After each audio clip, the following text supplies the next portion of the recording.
हाँ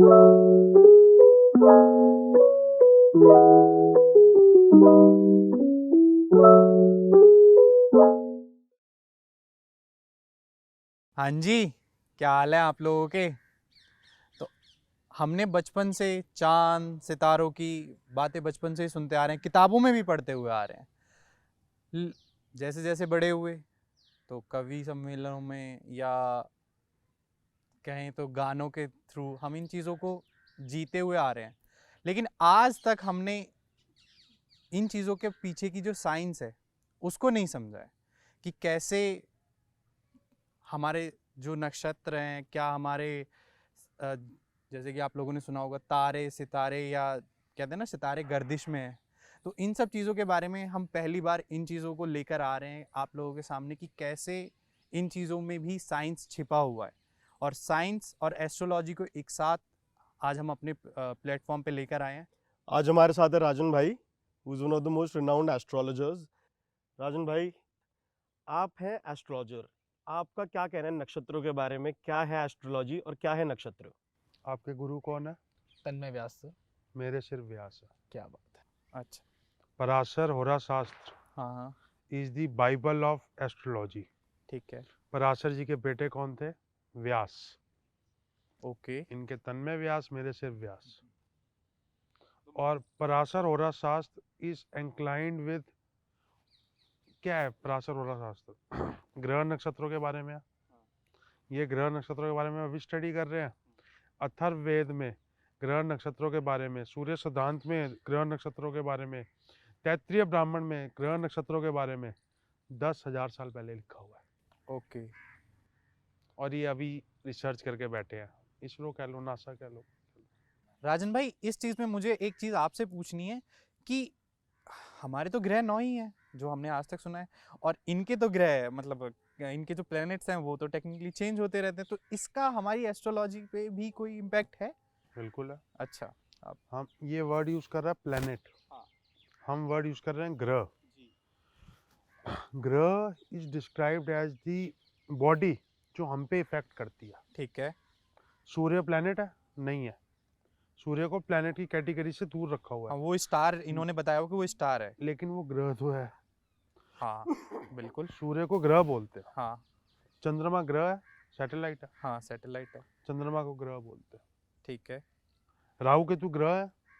नहीं, इनके हमारे नोट्स उसमें। हैं, नोट्स। हाँ नॉर्थ नोड, साउथ नोड, हाँ। उनको भी ग्रह बोला हुआ है। ठीक है। तो ग्रह वर्ड को प्लेनेट वर्ड से रिप्लेस करना ही बेवकूफ़ी है।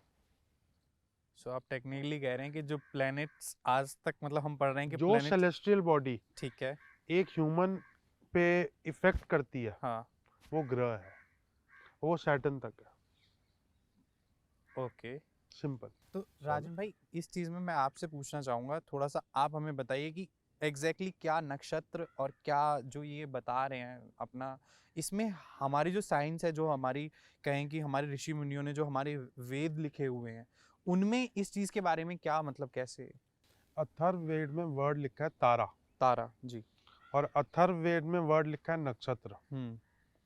जहाँ से मून निकलता है ठीक है। वो एक रिंग रोड है, एक्लिप्टिक बोलते हैं, एक्लिप्टिक बोलते हैं ना उसको। उसके इस साइड भी कोई नक्षत्र या तारा है, उसके इस साइड भी है। ठीक है। उस रोड के जो इस साइड और इस साइड गांव पड़ते हैं उनको नक्षत्र बोला जाता है। ठीक है। और जो उस रोड के इस साइड और इस साइड नहीं पड़ते हम्म। उनको तारा बोला जाता है। तो जहां से मून का ट्रांजिट है हम्म। वो नक्षत्र है, और जहां से मून का ट्रांजिट नहीं है वो सिर्फ सेलेस्टियल बॉडीज है जिनको तारा बोला जाता है। राजन भाई, पारस भाई, आप दोनों से एक क्वेश्चन है। राजन भाई, हमारे वेदों के हिसाब से कितने नक्षत्र हैं, और पारस भाई साइंस के हिसाब से कितने नक्षत्र हैं? वेदों के हिसाब से नक्षत्र, आप मेरी बात को समझो पहले। नक्षत्र और तारा दो अलग अलग एंटिटीज हैं। नक्षत्र वो है जहाँ से मून जाता है, ओके। और तारा वो है जहाँ से मून नहीं जाता, लेकिन वो भी सेलेस्टियल बॉडीज है। इनके लिए एक ही आइडेंटिटी है, वो उसको कहते हैं कॉन्स्टिलेशन। हमारे लिए नक्षत्र अलग है, तारा अलग है। अथर्ववेद के 19वें अध्याय के 8वें मंत्र में ये चीज लिखी हुई है कि तारा क्या है और नक्षत्र क्या है।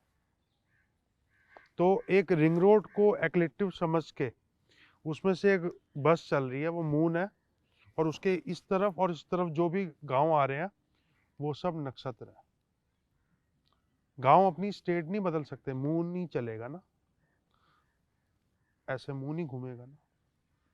तो नक्षत्र आर स्टेबल पॉइंट्स।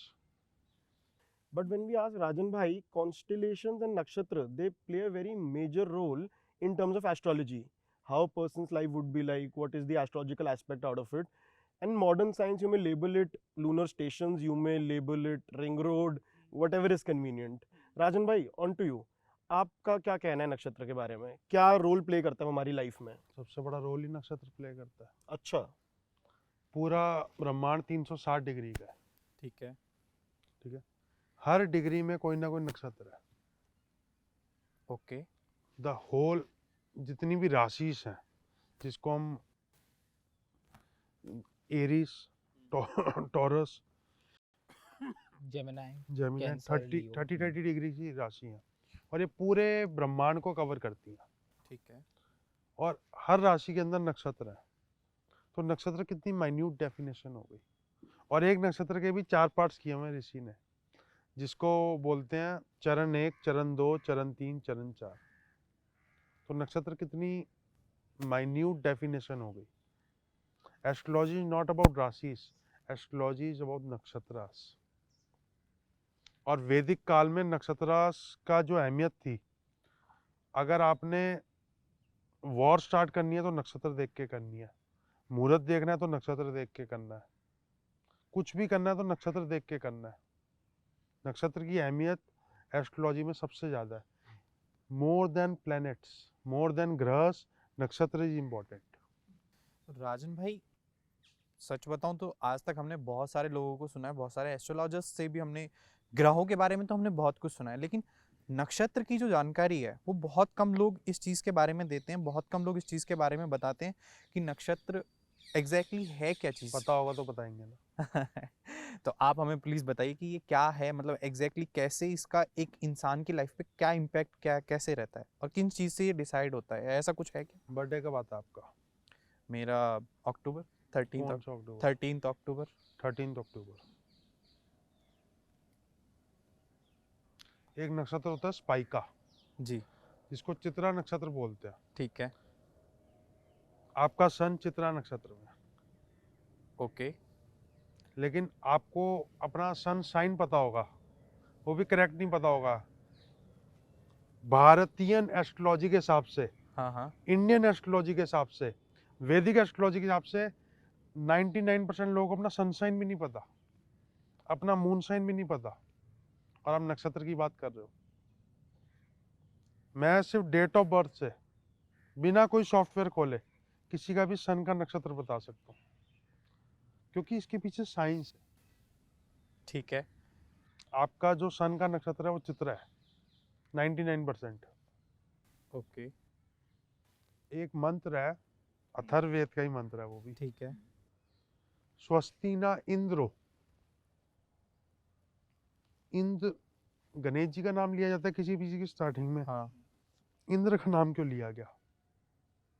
वो मतलब ऐसा, जो जितनी हमारी जानकारी है वो उन्हें, मतलब देवताओं का राजा। अच्छा। चित्रा नक्षत्र ठीक है। is the half of zodiac, is the half of constellation, it's the longitude and equator का जो हाफ है वो चित्रा नक्षत्र है। एरीज से शुरू होता है, हाँ। पाइसिस पे खत्म होता है, ये पूरा वो है। हाँ। 20 से काट दो, चित्रा नक्षत्र आएगा। 180 डिग्री पे कर दो, चित्रा नक्षत्र आएगा। नक्षत्रों का मतलब ही होता है नक्षत्रा, जो चेंज नहीं हो सकता, स्टेशन नहीं चेंज हो सकता। आज हमारा इंदिरा गांधी एयरपोर्ट है, वो कल को नोएडा एयरपोर्ट हो जाएगा, लेकिन अगर किसी ने दिल्ली लैंड करना है, चाहे वो इंदिरा गांधी एयरपोर्ट उतरे या वो नोएडा एयरपोर्ट उतरे, दिल्ली नहीं चेंज हो सकती। हाँ बिल्कुल। तो थोड़ी बहुत वेरिएशन जो ये कह रहे हैं वो आ सकती है, लेकिन वो बहुत माइन्यूट वेरिएशन है। Rajan Bhai, tell me one thing. मैं एक बात बोलता हूँ, लट्टू नहीं घूमता था, हाँ हाँ बिल्कुल। ये लट्टू ही घूम रहा है स्पेस में, जिसको हम पृथ्वी बोलते हैं। वो वैसे भी घूमता है, वैसे भी घूमता है। लट्टू घुमा दो तो ऐसे भी घूमेगा और अपने आप में भी घूमेगा और टेढ़ा भी हो जाएगा। ये धरती ऐसी है। बिल्कुल कह बिल्कुल सकते हैं। बिल्कुल अग्रीड, बिल्कुल 100% अग्रीड। देखो, जो पराशर और शास्त्र में नक्षत्र की डेफिनेशन दी हुई है, हम उससे ना इधर जा सकते हैं ना इधर जा सकते हैं। और अगर ऋषि ने उसको नक्षत्र बोला है, स्वाति नक्षत्र को नक्षत्र बोला है, मैं मानता हूँ कि वो स्वाति नक्षत्र दूर है। स्वाति नक्षत्र साउथ पे आता है, 32 डिग्री साउथ हो जाता है वो। ठीक है। मतलब चांद स्वाति नक्षत्र से साउथ में होता है। चांद होता है हाँ। तो ऋषि की स्टेटमेंट थी अप टू 33 डिग्रीज, और स्वाति नक्षत्र 33 डिग्रीज में आता है। जब रामायण हम खोलते हैं, हाँ। राम जी की डिस्क्रिप्शन बताई जाती है कि चंद्रमा पुनर्वसु नक्षत्र में था और लगन पुष्य नक्षत्र में था। तो नक्षत्रों की इंपॉर्टेंस, विश्वामित्र जी जब रामायण लिख रहे थे तो उन्होंने लिखा जब भगवान श्री राम पैदा हुए तो चंद्रमा उस समय पुनर्वसु नक्षत्र में था। ठीक है। और लगन, जो उदित लगन था, वो पुष्य नक्षत्र में था। और इसका मैं रेलिवेंस बताता हूँ एस्ट्रोलॉजिकली। पुनर्वसु, पुनर्वसना, रीसेटल होना। पुनर्वसु का मतलब ही रीसेटल होना है। ठीक है। वो पैदा हुए, वो आश्रम में पढ़ने गए, हाँ। फिर वो वापसी आए, हाँ। फिर वो तारका को मारने गए, फिर वो वापसी आए, फिर उन रावण वाला काम हुआ, फिर उनको क्राउनिंग हो रही थी, फिर उनकी क्राउनिंग छीन के उनको वनवास दे दिया गया। कितनी रीसेटलमेंट्स हुई उनकी लाइफ में। तो नक्षत्र के नाम में ही आपकी पूरी लाइफ है। मैं ऑन पॉडकास्ट बोलता हूँ, जो पुनर्वसु में बॉर्न हुआ है, यहाँ तो उसके घर बार बार चेंज हो रहे हैं, यहाँ उसकी जॉब बार बार चेंज हो रही है, और उसका रीमैरिज करने का भी हो सकता है। तो इस चीज़ पे राजन भाई, अब देखिए, ये तो हमने बहुत ज़्यादा डीप उसमें बात करी है, थोड़ा इसको लाइट करते हैं। मैं एक सिंपल वर्ड में आपसे ये पूछना चाहूँगा, पहले आपसे शुरू करते हैं राजन भाई। आप बोल रहे हैं कि एस्ट्रोलॉजी का हमारी लाइफ पे या एक इंसान की लाइफ पे कितना इम्पैक्ट होता है?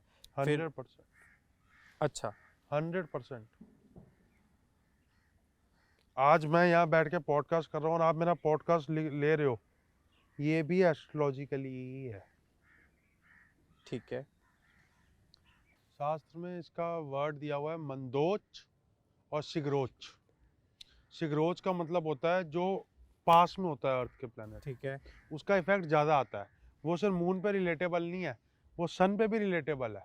4 जन को मून सन सबसे करीब होता है अर्थ के, हाँ। तो उसका वो शिग्रोच पॉइंट है। ठीक है। As per him. लेकिन एज पर माई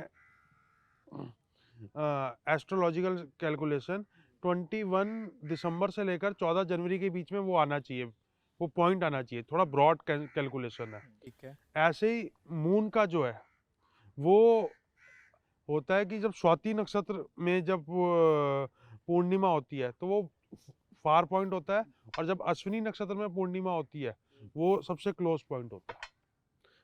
मंदोच और शिग्रोच बोला गया है। मतलब जितना पास है अर्थ के प्लेनेट उतना ज्यादा इफेक्ट करेगा। ये जो अभी आपने वर्ड यूज किया अपोजी पैराजी, ये क्या? मैं इसका एक बड़ा ना कॉन्ट्राडिक्टरी आंसर देता हूँ। हाँ बताइए। जो शुक्र है, शुक्र को माना जाता है प्लेनेट ऑफ लग्जरी, ठीक है। Planet of opposite gender. उसका जो मंदोच पॉइंट है वो उसकी उच्च राशि के पास है। जहाँ शुक्र सबसे अच्छा माना जाता है वो उसका मंदोच पॉइंट है, और जो उसका शिग्रोच पॉइंट है वो उसकी नीच राशि के आसपास है। जहाँ शुक्र बुरा माना जाता है वहाँ उसका शिग्रोच है। जो शुक्र का पेरिजी है हाँ। वो आता है सिंह राशि में, ठीक है। और कन्या राशि के पास है सिंह राशि। सिंह राशि शुक्र के लिए अच्छी नहीं मानी जाती, लेकिन शुक्र सिंह राशि में ज्यादा इफेक्ट करता है। नेगेटिव और पॉजिटिव वो छोड़ दो, वो ज्यादा रिजल्ट देता है एज कंपेयर टू मकर राशि जहाँ पे उसकी अपोजी है। राजन भाई सब छोड़ो, आप मेरे को एक बात बताओ। हाँ इतनी देर से हम चांद की बात कर रहे हैं। हाँ। अब चलो इनकी मैं 1 मिनट को मान लेता हूँ कि एस्ट्रोनॉमी एंड एस्ट्रोलॉजी है डिफरेंट। राजन भाई मेरे को एक बात बताओ, कोई चांद पे पैदा हो गया, उसकी आप कुंडली कैसे पढ़ोगे? चांद में कभी तो पैदा होगा। बिल्कुल होगा। जब चांद में वो पैदा होगा, उसकी एम्बिकल कॉर्ड कटेगी बच्चे की, तो उस दिन मान लेते हैं अर्थ में न्यू मून है, अमावस्या है, ठीक है। तो चांद में क्या होगा? चांद में होगी पृथ्वी पूर्णिमा, अर्थ फुल। समझ आ रही है? अ, जो मुझे समझ में आ रहा है वो आप ये कहना चाह रहे हैं कि फिर उनके लिए ये ग्रह हो गया ना, ग्रह हो पृथ्वी गया। पृथ्वी एक ग्रह हो गया। ठीक है। हम मार्स से एग्रेशन को देखते हैं, हाँ हाँ। हम सन से आत्मा को देखते हैं, ठीक है। मून से माइंड को देखते हैं, हम्म। तो हम पृथ्वी से सहन शक्ति को देखेंगे। पृथ्वी को सहन शक्ति का कारक माना गया है। ठीक है। लेकिन हम पृथ्वी से ही चल रहे हैं, तो हम पृथ्वी को कंसीडर ही नहीं करते, क्योंकि कुंडली क्या है? एक स्नैपशॉट है from earth, from your longitude and latitude of whole universe. जब आप पैदा हुए, आपकी एम्बिकल कॉर्ड कटी, तो वो स्नैपशॉट है कौन सा ग्रह कितने लॉन्गिट्यूड लैटिट्यूड डेक्लिनेशन में वहाँ से था, और उसके जो आपस में परमानेंट कॉम्बिनेशन बनेंगे, उससे आप प्रिडिक्शन कर सकते हो। उस प्रिडिक्शन में नक्षत्र आता है, ग्रह आते हैं, राशियां आती हैं, उपग्रह आते हैं, और कुछ सेंसिटिव पॉइंट्स अलग से आते हैं। अभी भाई ने एक टॉपिक छेड़ा, पारस भाई ने, कि सेक्स इन द स्पेस करके। तो अब और आप अब बता रहे थे कि चांद पे एम्बिकल कॉर्ड कटेगी। तो फिर एक मैंने जो सुना हुआ है, जैसे बहुत सारे एस्ट्रोलॉजर्स को, उन चीज़ों को, कि जब बच्चा कंसीव होता है तो उसका भी एक मतलब अलग से कहते हैं कि उसका भी एक टाइम या कुछ ऐसा कुछ होता है। तो क्या वहाँ पे भी इन चीज़ों का इम्पैक्ट होगा? आओ एक कहानी सुनाता हूँ। ठीक है। पराशर ऋषि रिवर क्रॉस कर रहे थे, और उनको रिवर क्रॉस करा रही थी सत्यवती। सत्यवती है the mother of the step mother of Bhishma Pitamah. हाँ ठीक है। ठीक है, हम महाभारत के टाइम में हैं। हाँ जी। तो उस टाइम बना रवि योग। रवि योग कैसे बनता है? जब सूर्य के नक्षत्र से चंद्र का नक्षत्र कुछ डिस्टेंस पे हो, ठीक है। 10वां नक्षत्र हो, 9वां नक्षत्र हो, 20वां नक्षत्र हो, तो रवि योग बनते हैं। ऐसे रवि योग की कैटेगरीज होती हैं। तो रवि योग बना, तो पराशर जी कहते हैं अगर हम अभी कंसीव करते हैं, इस समय जो बच्चा पैदा होगा वो उस एक तो चिरंजीवी होगा, और उसका नाम कई कई युगों तक, कई कई वर्षों तक रहेगा। ठीक तो है। उन्होंने कंसीव किया, और उन्होंने उस बच्चे को नदी में छोड़ दिया with the power of nakshatras only. उन ऋषि का नाम है वेद व्यास, जिन्होंने महाभारत लिखी है। व्यास जी, जिनको हम कहें तो हाँ। तो कंसीविंग की मैंने आपको स्टोरी सुना दी। और वेद व्यास जी चिरंजीवी हैं, जो 7 चिरंजीवी हैं उनमें से एक वेद व्यास जी हैं। गाने मैंने की जब इसके बारे कंसीव में किया थोड़ा गया सा पढ़ा है। पारस जी, एक हाँ, गर्भ समुदाय है। पारस जी, नालंदा यूनिवर्सिटी जल गई है।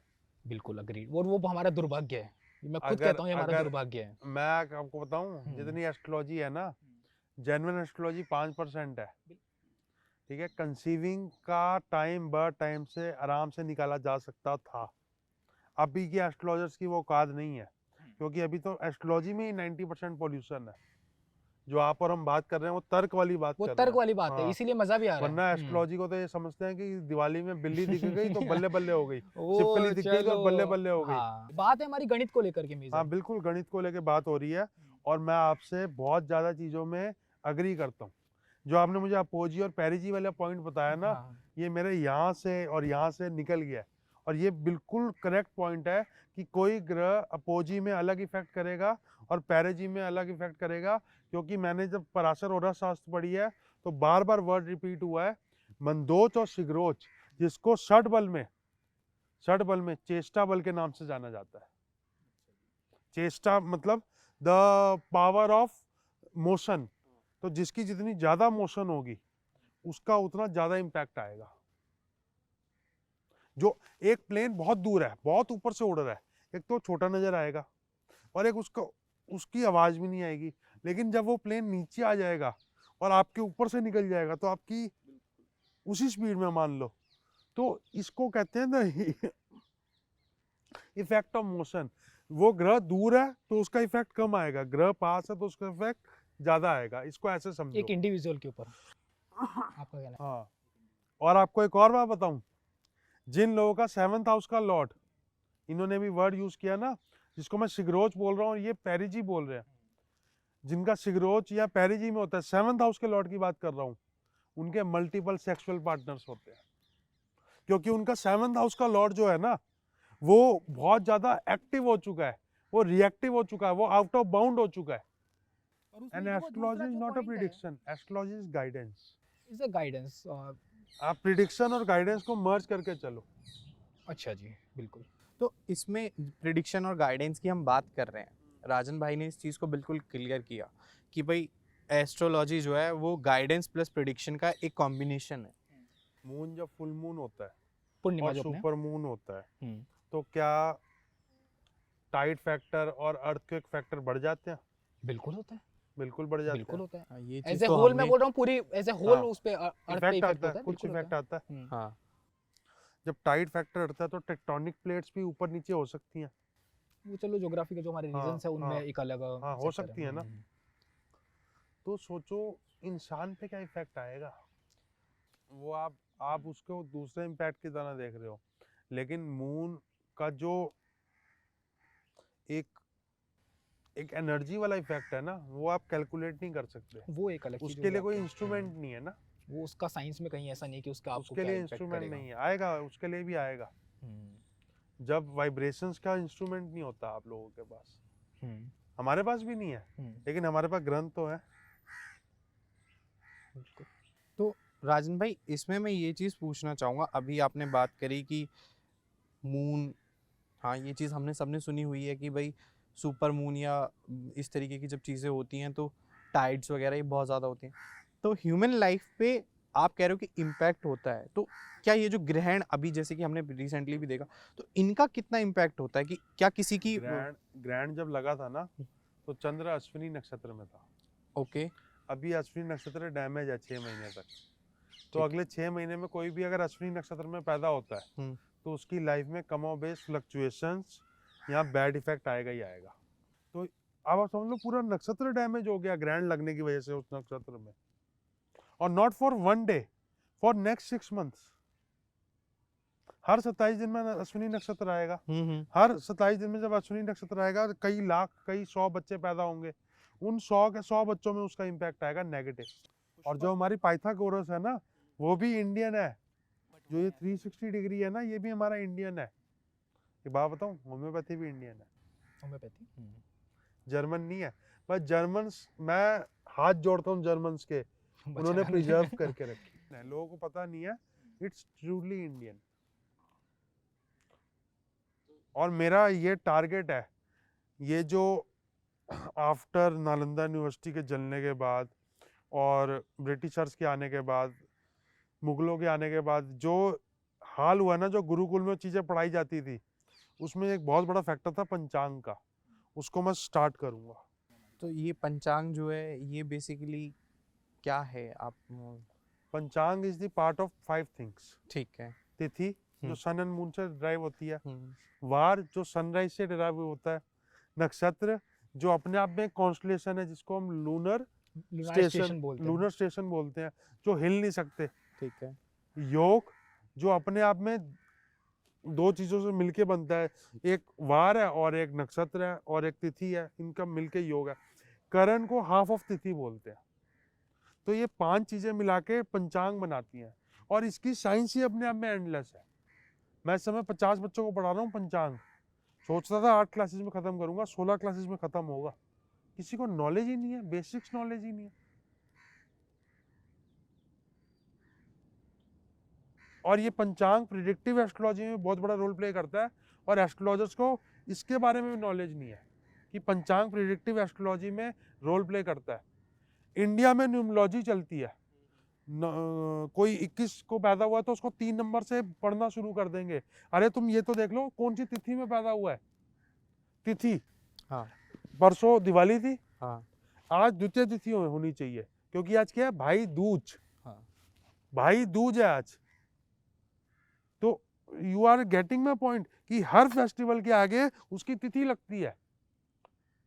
तो हमारे ऋषि पागल नहीं थे जो तिथि को इतना इंपॉर्टेंस दे रहे हैं। रामनवमी, जन्माष्टमी, अक्षय तृतीया, दशहरा।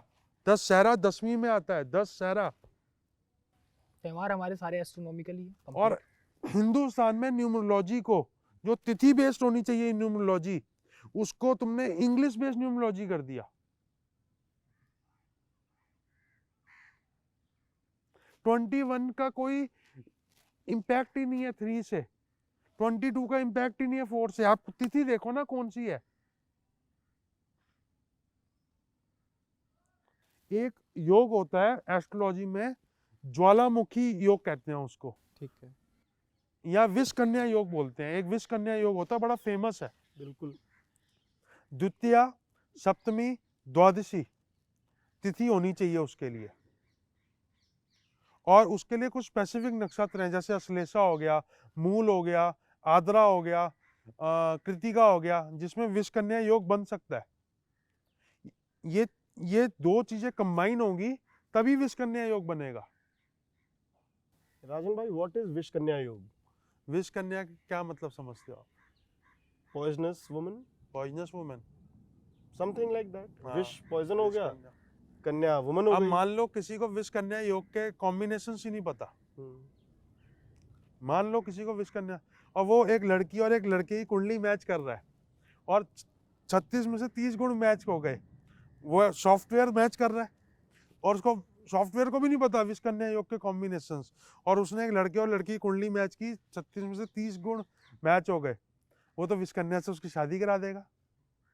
हाँ बिल्कुल, आज हाँ। तक हमने यही सुना है कि गुण जितने ज्यादा मिले हाँ। उतने अच्छा है। हाँ, राजन भाई, विष कन्या होता क्या है? एक हमारी इंडियन एक्ट्रेस है पुरानी, उसको विष कन्या योग है। और हाँ, तो एक हमारे बहुत सुपरस्टार एक्टर है, वो उससे प्यार भी करते थे, लेकिन अब वो सिर्फ एक्स्ट्रा मैरिटल करते हैं उससे, वो उससे एक्चुअल प्यार नहीं, मैरिज नहीं कर पाए, रीसेटलमेंट नहीं कर सकते, क्योंकि वो एस्ट्रोलॉजी में इतना बिलीव करते हैं कि उनको पता है इसमें विष कन्या योग है, तो मैं इससे शादी नहीं करूंगा, but I can make relation, I can be a good friend. कोई बड़ा एक्टर है जिसकी बात कर रहे हो आप? कुछ नाम आपसे नहीं थोड़ा सा लिया बड़ा जाए। मेरे से बड़ा है, उम्र में काफी बड़ा है। हाँ, उम्र तो एक्टरों की होती ही नहीं है। इनकी मुस्कान बता रही है कि नाम रिवील नहीं होगा।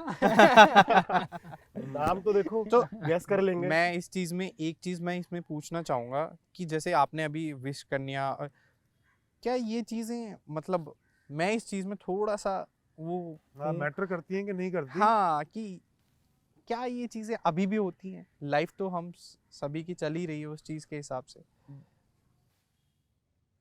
जिसको कुत्ता काट जाता है ना, उसको पता लगता है कि कुत्ते का भौंकना कितना डरावना हो सकता था, और जिसका कुत्ता नहीं काटता वो उस चीज को मजाक समझता है। जिसको दूध जला देता है वो छाछ भी ऐसे पीता है, एकदम डिस्टेंस रख के फूंक मारता है छाछ में, ठीक है। तो जिसकी किस्मत अच्छी चल रही है उसका तो सब अच्छा चल रहा है। मैं ट्रैवल कर रहा था, और मैं ट्रैवल करते करते हाईवे में 10 सेकंड के लिए सो गया, क्योंकि मैं नींद में ट्रैवल कर रहा था, और मैं उठा और गाड़ी मेरी हाईवे के बीच में चल रही थी, और मैंने साइड में गाड़ी रोक के मैंने बोला कि कितना बड़ा ब्लंडर हो गया। और कभी ऐसा भी होता है बंदा अलर्ट है, लेकिन साथ वाली गाड़ी का टायर फट गया और वो गाड़ी पलट के आपकी गाड़ी के ऊपर आ गई। हाँ, तो समझ गए योगों का मतलब क्या है। जब आपकी किस्मत अच्छी है तो आपसे इतना बड़ा ब्लंडर हो गया, ये वाइल ड्राइविंग इन हाईवे, आपने 10 सेकंड की झपकी ले ली और कुछ भी नहीं हुआ आपको, और एक तरफ आप पूरे अलर्ट हो और ऊपर से कुछ आके गिर गया। राजन भाई, मेरे को आप ये बताओ, विष कन्या योग क्या होता है? मैं आपने बड़े इंट्रिगिंग से टॉपिक छेड़ दिया, क्या है विष कन्या योग? पहले आप ये बताओ। एक कॉम्बिनेशन है जिसमें तिथि, वार और नक्षत्र का कॉम्बिनेशन है ये। ठीक है। इसमें अगर कोई लड़की है तो वो हनी ट्रैप कर सकती है। हनी ट्रैप का मतलब समझते बिल्कुल हो? समझ गया। नहीं तो आपको मार सकती है, नहीं तो इतनी डोमिनेंट हो सकती है और आप इतने सबमिसिव हो जाओगे कि आपकी हालत पालतू कुत्ते से भी खराब हो जाएगी, और इस समय को बोलोगे रात हो रही है। तो क्या ये चीज सिर्फ लड़कियों पे ही अप्लाई होती है? नहीं, ज्वालामुखी योग होता है पुरुषों में। ओके, ज्वालामुखी योग होता है पुरुषों में, कन्याओं में विष कन्या योग होता है। ऐसे अच्छे योग भी होते हैं। रवि योग अभी बताया, हाँ, ये किसी के पैदा होने पे है वो अच्छा योग माना जाएगा। सर्वार सिद्धि योग, अमृत सिद्धि योग, द्विपुष्कर योग, त्रिपुष्कर योग, गुरु पुष्य योग। आप हमारी ऑडियंस के लिए अब एक बार ये बता दो, जैसे आपने विश करने बता दिया, हाँ। ज्वालामुखी योग क्या है? हमारी ऑडियंस एक बार समझ लेगी। क्या मतलब क्या समझ आ देखना रहा है है? आपको ज्वालामुखी से? गुस्सा, गुस्सा, हिडन एंगर, वॉल्केनिक एंगर, है ना? ज्वालामुखी होगा तेरी, मतलब इतना एंगर आ जाना कि किसी पे भी हाथ उठ सकता है, अपने सगे बाप पे हाथ उठ सकता है। बेसिकली अपने इमोशंस पे कंट्रोल ही नहीं रहेगा। हाँ बिल्कुल।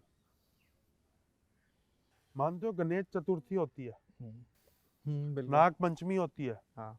और कार्तिकेय षष्ठी होती है, और गौरी तृतीया होती है। ये तिथि के लॉट्स हैं। आप किसी को भी पकड़ लो, उसकी सिर्फ तिथि जान लो।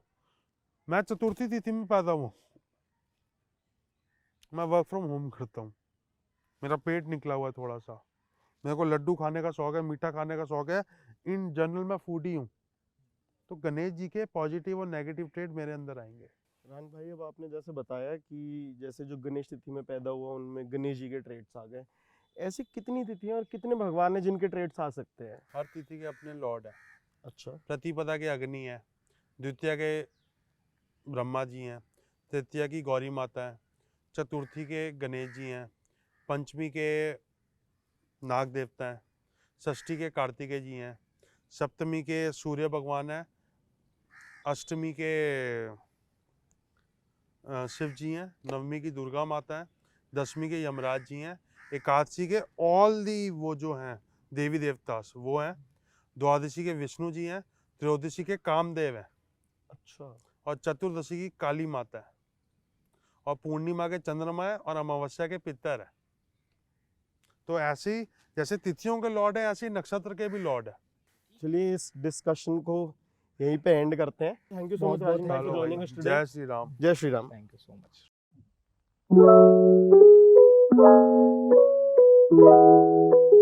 Thank you.